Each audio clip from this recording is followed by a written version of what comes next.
Okay, I just want you guys to know that I have no idea exactly what this is about, and I have no idea anything about this subject because I don't do the sciencey bullshit. That's up for Megamind over here. Boom. He can go ahead and talk about that shit. I'm just here to be the entertainment. Yeah. No, you're welcome. Y'all are gonna have opinions on this, so you share your opinions. Dude. Really? That was pretty good. That was one of the most subtle ones we've ever had. It was very good. That one was actually... I felt very smooth. Yeah, let us know what you guys think of the comments. Yeah, like they're gonna comment on our... They're like, oh, you guys, that dude really was the best. You guys do it all the time. They don't give a shit. They're like, can't you guys get to the point faster? We're working on it. Talk about the subject at hand here. What is the subject there, Megamind? The subject today is a story that came out in Scientific American, which used to be a reputable scientific magazine, came out 11 days ago. It's called Humans Have Crossed 6 of 9 Planetary Boundaries. Which are obviously set up by the Interstellar or Galactic Alliance that they of definitions. Actually, and stuff. I read that in Marvel comic books. Yeah. They created this all this world, you know? Yeah. The Beyonders and such. Yeah, the Beyonders. They're really angry. And so humans are going by those rules. Oh, okay. Probably. All right. I have no idea what they're talking about. No, absolutely. So I didn't know what this was about. I recommended it to them for us to do a reaction on, but it sounded to me like it's the lefties, the furry lefties, and their whole climate change bullshit, and humans are bad bullshit. You know, we're destroying the earth. That to me is what it sounded like. So we're going to find out because we're going to read this along with you.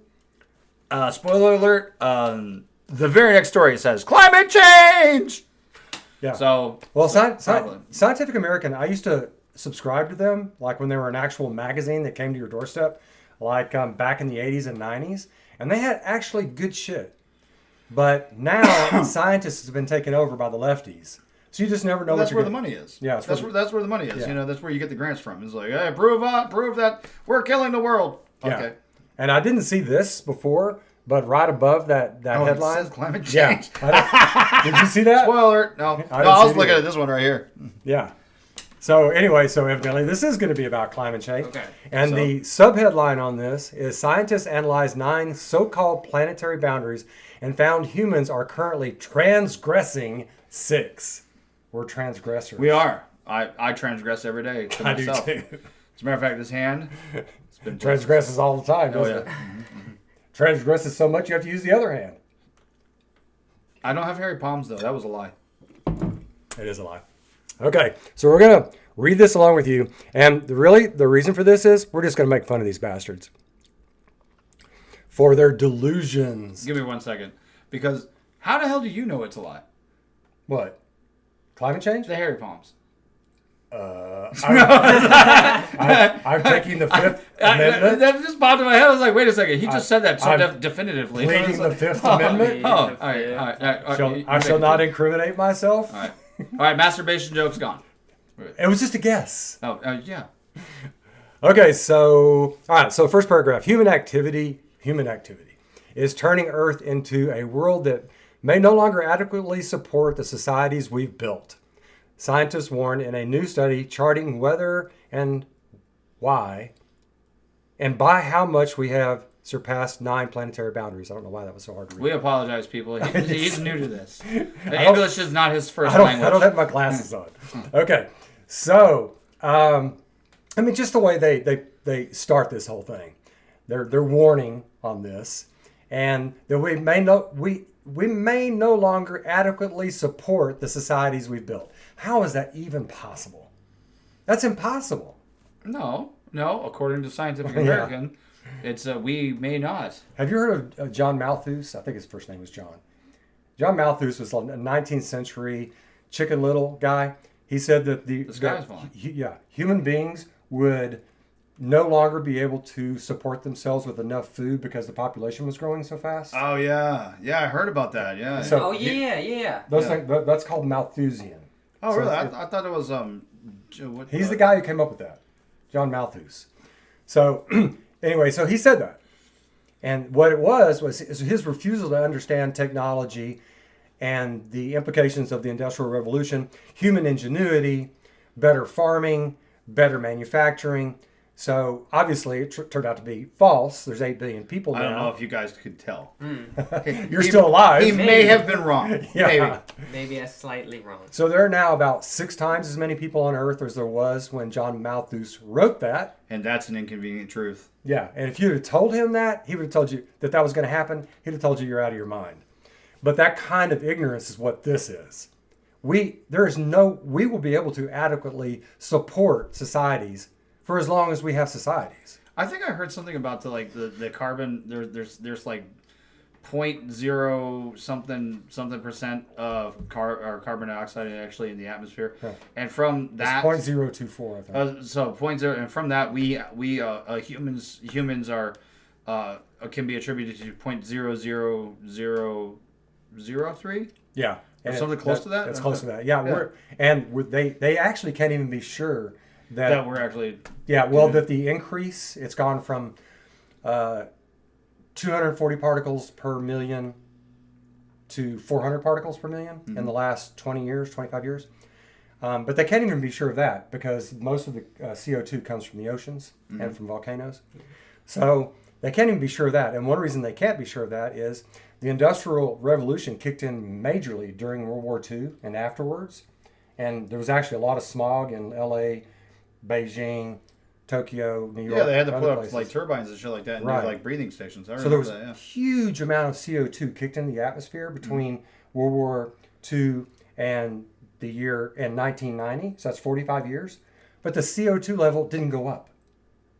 That's weird. And yet it has gone up in the last 25 years when there's actually been incrementally less CO2 put in because they've been putting filters on everything. Well, you know what else though? Right. Volcanoes have been erupting. Yeah. So I've got the answer to global warming. All we got to do is plug the volcanoes. Plug the volcanoes. Boom. Got to put a cork in it. Yeah, put a cork in it. Fucking problem solved. Cork the volcano. What the fuck's wrong with y'all? Jeez, man, this is easy. It took me not even 5 seconds. 5 seconds. You're welcome. We just solved your problem. Damon just solved the CO2 problem. Good job. And as we've mentioned on here before, there's not enough CO2 in the atmosphere for plants to grow effectively, prodigiously grow, and it's way below where it's been in geological history on Earth. The ideal level for plants is 1,200 parts per million, and right now it's at 400 parts per million, which is 1/3 the amount that is the optimum amount for growth in plants and foliage. So the Earth needs a lot more CO2. The greenhouses put 1,200 parts per million in their greenhouses. They pump CO2 in. So it's just, the whole thing is just it's absolute bullshit. It's a control feature. It's a power feature. It's put the government in charge of companies. Don't get me wrong. 100% would love flying cars. And all that, science-y kind of badass shit. But I would like it to be a part of human ingenuity instead of force. Yeah. Wouldn't that be nice? Yeah. Wouldn't it be nice if we Are you talking about EVs? Yeah, like EVs, but I'm also talking about flying cars. I'm pretty sure I said flying cars if we rewound the footage. Yeah, but what's your point? My point was the whole, us getting there organically through ingenuity rather than force. But how would the government force flying cars? Well, eventually. They'd probably, because it's better for the environment than EVs. I'm just saying it now. Holy shit. Are you trying you didn't go there with me? They went there with me. You guys were with me. I apologize. I apologize. For Damon, I apologize. Flying cars, everybody. It's going to cure global warming. So, corked volcanoes and flying cars. Not forced on by the government. I'm here all week, baby. Yeah, I'll tell you. Yeah. Yeah, come here for solutions, folks. You're welcome. All right, so the next paragraph says, the analysis builds on a 2009 paper that first outlined 9 planetary constraints, whatever the fuck, that keep Earth's environment similar to that of the world humans lived in during the pre-industrial portion of the Holocene epoch. So they're basically what we're trying to take us down to take us back to the pre-industrial days. So they're barbarians, like fucking bows and arrows and shit. Yeah, and Sweet. as if that atmosphere was ideal. Yeah. Why? How do they know? Were you there? Yeah. Asshole. 11,000 years ago, y'all may have known this. the oceans were a full football field lower than they are now. Mm-hmm. They were 300 feet lower than they are now. Yeah, well, that's because the polar ice cap's melting. Yeah. Right? Before they started melting. Oh. So then they melted and brought up the levels of the oceans. And now we have California. All we got to do is melt it just a little bit more. And California's gone. Oh my gosh. Gavin Newsom. Goodbye. Goodbye. Here's one. If Gavin Newsom is drowning in the uprising waters, do you save him? Of course. Not? No, of course. Why? Because torture is so much more fun than drowning. Oh, just grab his leg, pull him down? Yeah, Left just him, like... go back up? Bob. Bob. Change his name to Bob. By the way, this we're only talking about metaphoric. This is a hypothetical. Yeah, Hypothetical. Hypothetically. Okay. Yeah, hypothetical Don't take it murder. literally. Hypothetically speaking, Gavin Newsom, if you were Hypothetically- drowning, I would piss on your head. Yeah. We are not saying that we would actually try to kill Gavin Newsom. Wouldn't piss on fire to put you out. Yes. Thank you, Evan. We would smoke a cigar while he was drowning. Spot. Maybe even light it off your burning. Actually, yes. That would make it way better. So yeah, all of this is absolute bullshit. They want to take us back to pre-industrial days, like that's some sort of ideal environment. Well, it's probably virtuous, you know. It's like, we were not messing with the environment and the poor little critters that were able to run around and all of these things, you know. We were not destroying the world. Yeah. I tell you what, take this back to the people who lived in medieval times and ask them, okay, folks, would you like to have your current environment and the way and the poverty and death and diseases that you have now, which were rampant, or would you like to go to 2023 and have prosperity and abundance and lots of great food at grocery stores and an environment that may be a half a degree warmer? Which one would you rather have? Spoiler alert. Spoiler alert. Wow. Spoiler alert. Needless to say, and we're going to leave it at that. Yes. Boom. All right, so next paragraph. Oh, we're going to get a quote for some Lefty. It's like blood pressure, says Catherine Richardson, an Earth systems scientist. Oh boy, I bet she's fun to talk to. At the University of Copenhagen, the Socialist University of Copenhagen, who led the research. If your blood pressure is over 120, is over 120 over 80, it's not a guarantee that you're going to have a heart attack, but it does raise the risk, and therefore we do what we can to bring it down. What?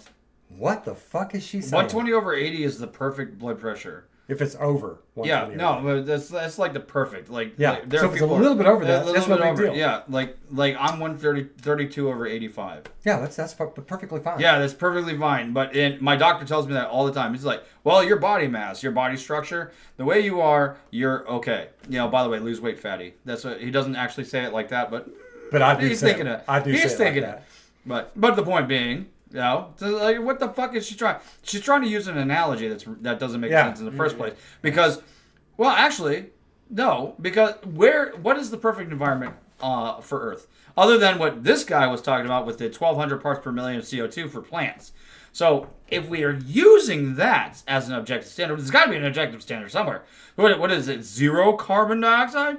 Zero carbon in the atmosphere? Is that the perfect environment, Miss Richardson? Do you know that if it goes down below 150 parts per 1 million, that all the plants start dying? I imagine so. So what's the perfect exactly? Well, So how do we achieve that? Well, even 1,200 is not perfect for all plants, but it's somewhere around there. But the thing is, everybody has got their own comfort on heat. Like Damon's wife, she likes it to be hot all the time. She wants to be on fire. We can't Yeah. take showers together because I will boil my skin off. Thanks for that information. You're welcome. Appreciate that. She likes it above 85 degrees, Constantly. 30 degrees Celsius, 85 degrees Fahrenheit all the time. Whereas I like it 72. Personally, I like 80. And you know, we're in Atlanta, Georgia right now. So you get about 1 or 2 months that's over 85 consistently. But then it gets cold in the winter. I mean, it gets around freezing in the winter here. So that's way too cold for me. For me, I would rather the atmosphere be 5 degrees warmer all the time than it is now. And I'd prefer it to be 72. Yeah, my brother is my brother as well. So the thing is, there is no such thing as an absolutely good. So when they talk about these planetary boundaries, they're just making this shit Yeah, up. what number? Yeah. What is the solid ground that you come And from? isn't it interesting that they never mention that? Yeah, that's a great question. Yeah, What is the ideal? Because I've not heard it. Because Yeah. if the Earth does get warmer by a couple of degrees, Canada is going to be a freaking amazing place to live, is it not? The southern Canada Oh yeah. and northern United States, they're going to be living la vida loca. I would actually like going to the North Carolina beach. So the thing is, there is no such thing as a perfect temperature. So this whole thing on climate change, which really is a pseudonym or synonym for global warming, there is no ideal temperature. So, sometimes they say, well, if it gets a little bit warmer, the seas are gonna come up. They say they're coming up now, but they're not, which is a great indicator that the fact that the atmosphere is not warming. But let's say the seas do come up a couple of inches or a half a foot or a foot. So what? I mean, anybody who's stupid enough to buy property right on the coast and 1 foot of sea level is going to make that big of a difference, well, you're an idiot, motherfucker. Yeah, you probably it's possible. Had the house too close to the water. It's possible. Like I don't know. Like if I was walking up to buy a house, right? Like just follow with me. Okay. If I was walking up to buy a house, and The sea is right there, baby. the sea is like I'm there, and there's distance, but like 2 feet. Like every time a dolphin jumps out of the water and splashes, And the it waves splashes- come into your house. yeah, probably wouldn't buy that house.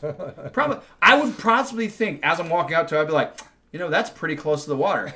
That might not be a good house. I don't think I'm going to live there. That would probably be bad. Do you know what the furry climate nutcases say about that? Because they've actually addressed that before. No. They say if the seas rise for a half a foot, well, that's going to mean when there is a storm surge, the storm surge is going to be even more detrimental to those who live near the coast. You live on the coast. Yeah. That should have been a reasonable assumption. Which is subject to storm surges. Yeah. When you got there, you're like, how are you able to predict exactly how heavy a storm surge is going to be? Be like, so when I bought the house, follow with me, guys. Follow with me. Oh no, here we go again. When you're buying a house, you're walking up to the house, and it's on the coast. I might be like, maybe it'll rain here.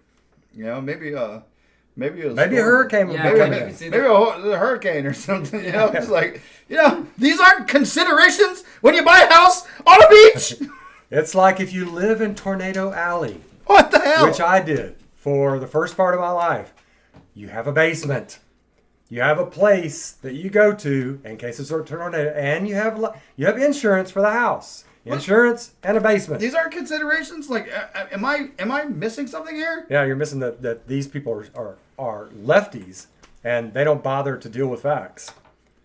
It blows my mind. Really. Oh, if it raises an inch, it's going to ruin houses. How? Who bought a house in the water? I like how this so-called Earth system scientist, Catherine Richardson, refutes herself. You were talking about. Her analogy is so bad. 120 over 80 is supposed to be what? Like the ideal blood pressure? Yeah. That's a healthy person.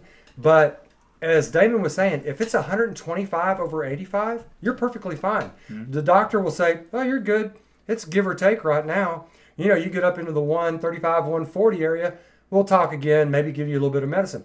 But the whole thing with the climate right now, even with the Chicken Littles, they say it's risen 1 degree Celsius in the last century. Okay? Oh my God. So basically what they're talking about in this scenario is 125 over 85, or even 123 over 83. So she's refuted herself. There is nothing to worry about.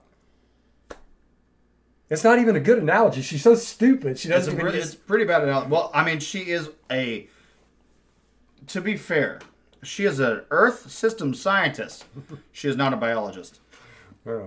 She probably should have stayed in her lane. Should have probably talked about gemstones. And dude, what the fuck is an Earth system scientist? I mean, what are they just creating new degrees now? I think so. I was actually thinking that maybe I could get that certification. Yeah. I was like, if I applied at the University of Copenhagen to be Be an Earth system scientist. I Can mean, can dude, I do all you that? have to do is just be like, the climate is changing. Climate is changing. Well, What I've an obvious fucking thing to say, by the way. That's the most obvious I've thing. had more than 24 girlfriends in my life. Does that make me a women's system scientist? No, that makes you a philanderer. No, I wasn't married when I was with those women. Wait, that's what that is? Yeah, I was a slut. Oh. I was a whore. Okay, No, well, I don't think they give out you degrees weren't for that. No, was it? No. They don't give out degrees for being a slut? No, I don't think they do. I think they give an award. Not even if we gave it a good name, like... I don't know. Whore is pretty cool. I mean, like, if somebody called me a whore, I wouldn't be like, oh no, I was that's a whore. terrible. Although I wasn't taking cash for the sex, so I guess maybe that wasn't it. No, that's a hooker. That's a hooker. I know. That's a hooker. But that's Not what a a whore whore. is. A whore's No. a hooker. No, No, a whore is- different, A whore is a different. hooker. No. Tell us in the no, comments. no. Tell us in the comments. Tell us in the comments. Let us know if a Who's whore's right? a hooker. Who's Who's right? right? Yeah, yeah. Okay. I'm right. A whore does it for free. A hooker is, Why do they pretty call smart. it a Does it for whorehouse? Because they're not getting paid. The They're just getting paid for their time. Yeah. Okay.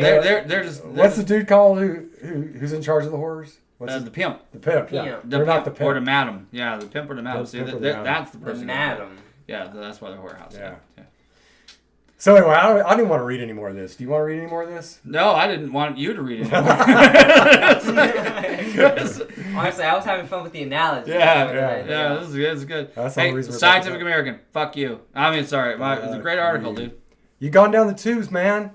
Fucking give it up. Go dig ditches. At least you'll be doing something good for humanity then. And get some bitches. Dig some ditches. Get some bitches. Uh, Mend your stitches. Yeah, and hang out with witches because it's almost Halloween. On your cars, put some hitches. I don't know any words. Help me out, wordsmith. Come on, I'm running out of itches. Shit. Itches. You got some itches? Yeah. For some bitches? There's some glitches in the Matrix. Glitches. Good. All right, yeah, this joke has died. It's Man, done. that was terrible. Fried. Yeah, I mean, it's bad. dude. Read our new Constitution. It's all about individual rights. Got to change America. Make it even greater than it is. Boom. Later, Gators. Later, Gators. That was so lame.